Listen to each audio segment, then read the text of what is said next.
but let's just hear it. Things like, yo, we got to protect Katt at all costs. Protect him at all costs. Did he cure cancer? Did he cure AIDS? Did he end racism? Did he figure out black poverty? Turn volume down. Protect Katt at all costs. Knock it off. Keep it in perspective. This is a news cycle. Yo, what's up? Okay, this bruh, man, from the Fifth Flow. And you tune about my thoughts on the Katt Williams situation. All right, there you go. He did mention me, which was a head scratcher because I don't know what I did to him. And, you know, I was going to save this for my podcast, but I might as well kind of get into it now. And basically, I'm going to repeat the same thing on my podcast. I'm going to speed it up. And, you know, again, people ask me what I thought about it. And I'm going to say this. You know, I think it's sad. It saddens me to know that my people, the people I love, black people, as well as everybody else, but my people come first, black people, we love drama. We love drama. We stew in it. We love it so much that we allow it to be detrimental to the progress of us and the culture. We absolutely love it. Because I'm asking myself, why did he do something that was both unnecessary and absolutely pointless? And in reading the comments, you know, I can tell we love drama by the shit we say, you know. Protect Katt at all costs. We got to protect Katt. He the GOAT. He the GOAT. And I want to address both those things. All right, number one, the GOAT thing is a useless title. Every comedian, every entertainer, every performer is the GOAT to their fan base.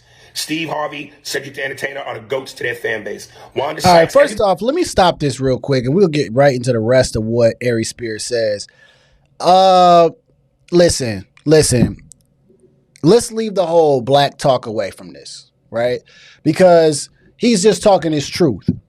And Katt Williams has been stepped on. He's been thrown down. He's been thrown under the mud. He's been called crazy and all these other things. So all he's doing is speaking his truth. Now, just because you caught a stray inside of the Club Shay Shay podcast doesn't mean all of a sudden you got to say, black people love drama, this and that.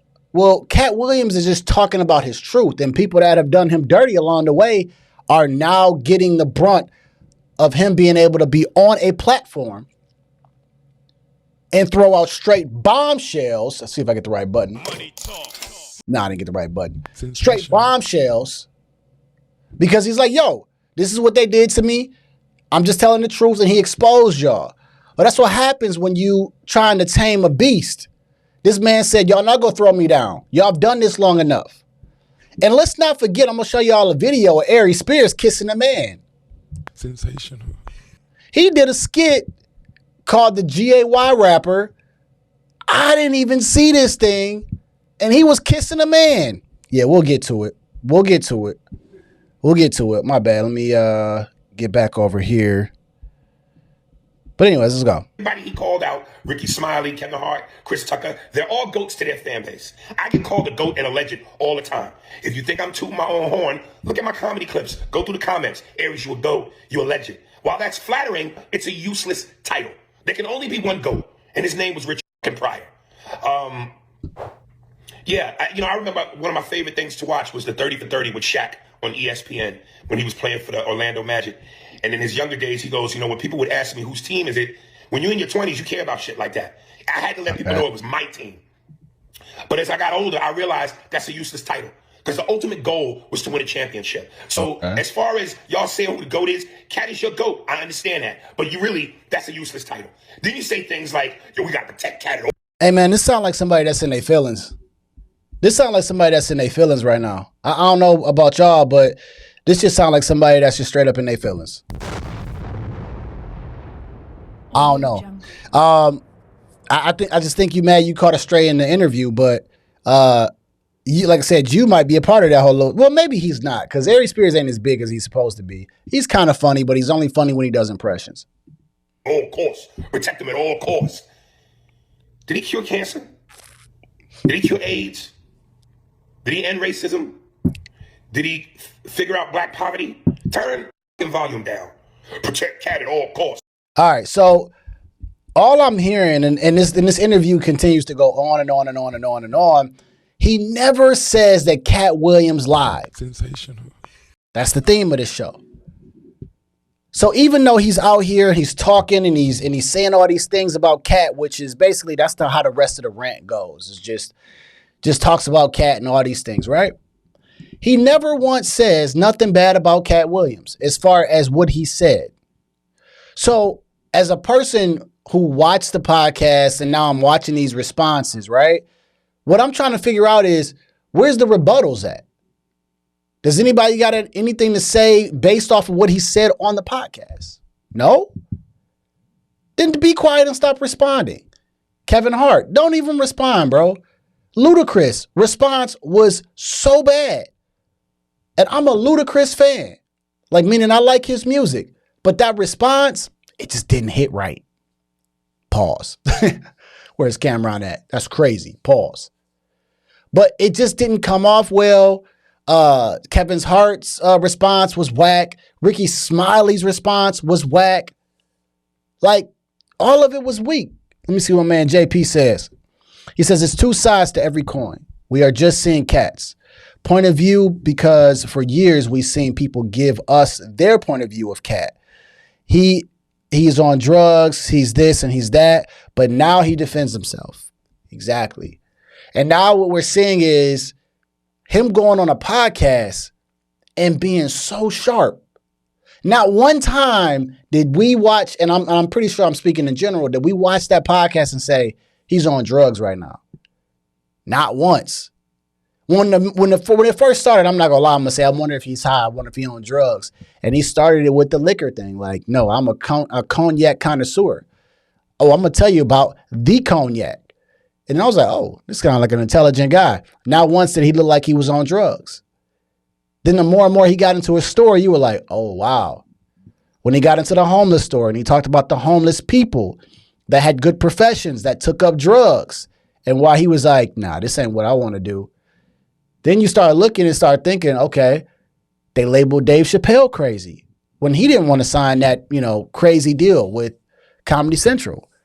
And it seems to be a running theme that they're always called crazy when they don't want to then put themselves in a dress or be subjected to whatever it is that, Hollywood is trying to make them become. And he showed himself to be a stand-up person, not on drugs. Not on drugs. Let me see. Nope. I know a crackhead when I see one. Judge Mathis voice.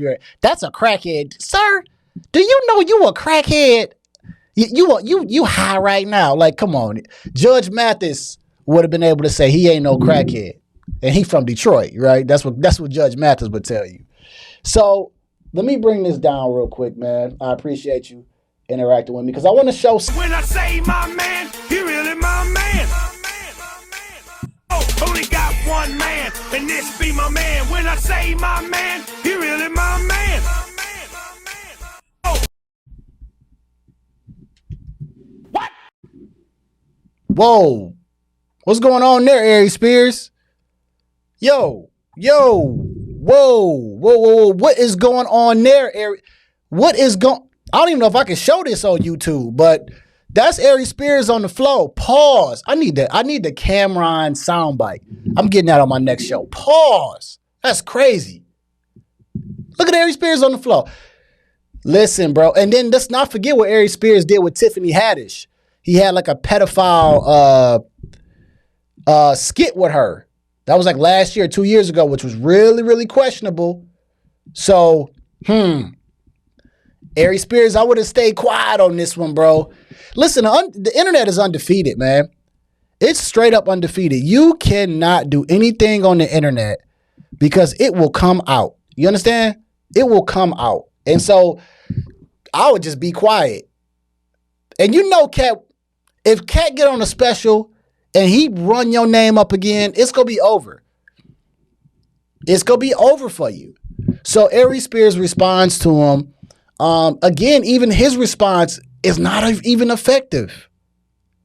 It's like most of the time when people come out with their responses, they're usually pretty effective, right?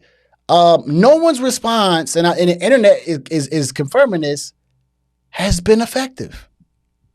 None of them. And so it gets to a point where you're like, well, Are these things right? Yes. It seems like the things that Katt Williams has said has been correct. And so no one is denying Jack-ish. So Aries Spears' response, not even mediocre. And Aries Spears, to me, is a pretty funny guy. You know what I'm saying? Like, as far as just in general, pretty funny guy, but not this one. Not this one. So, gonna have to give you a F on that one, Aries Spears. Katt Williams is up by 1,000 right now. He is up by 1,000 right now. Kevin Hart down, Ludacris down, Ricky Smiley down, Steve Harvey down, Cedric down.